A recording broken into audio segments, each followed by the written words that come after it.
so I'm pretty sure this is working now. Or would I go to see it without seeing the ugly screen?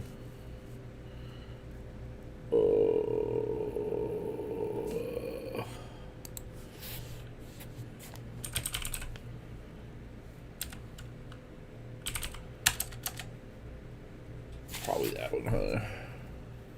Yeah, let's do it this way.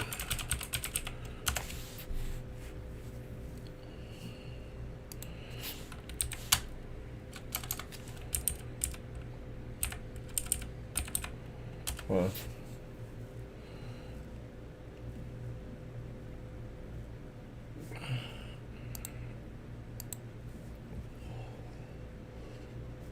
Yeah, it's up. Alright, good.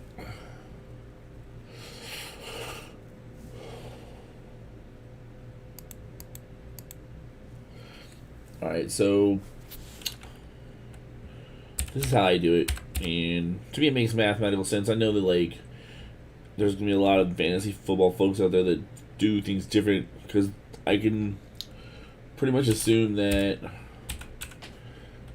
fantasy football people are like, you know, kickers and punters and defensive tackles are worthless and you shouldn't do that.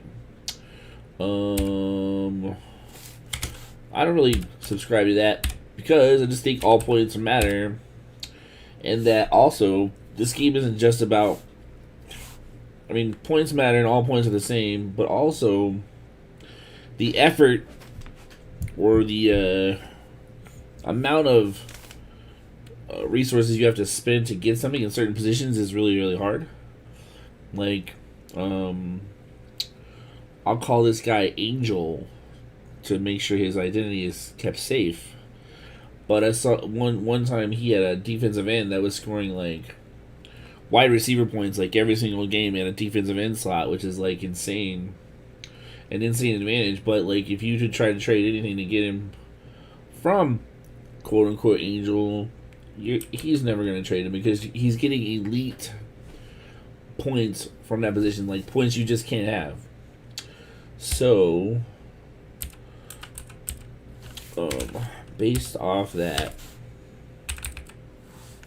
what is Terrell Edmonds? Feels like a safety or something. Don't look at that. Ah, yes. Yeah.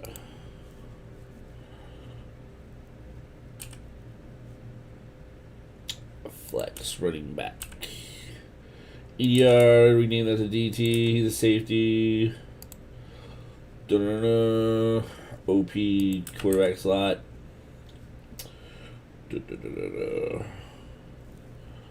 Alright, we also do need this one. So I have to kind of figure out how to do this without showing everybody's keepers. It's not fair to those folks. Although keepers should be kind of like dead, like obvious.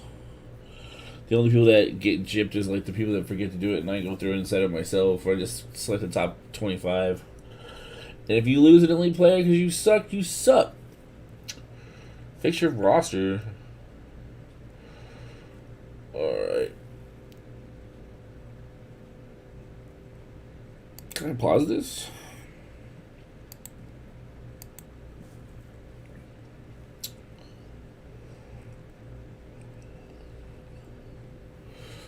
There's a way I can't, like... What if I was like...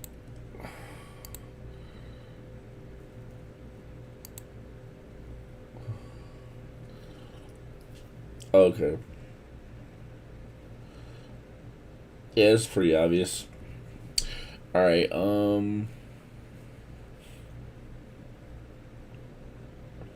so I'm gonna just show for linebackers, because I don't want to go through and show every position and give away people's keepers, even though I don't think it's a big deal, because not everybody has picked them in. I think keepers are pretty obvious.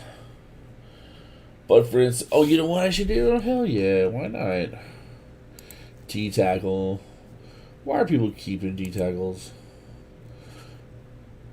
Oh, because it's probably obvious. Alright, so here's what we'll do.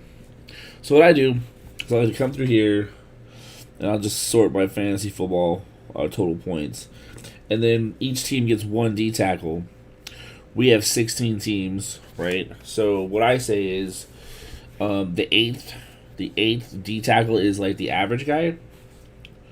So we got 1, 2, 3, 4, 5, 6, 7, eighth guy, and he averaged 4.4 points, right?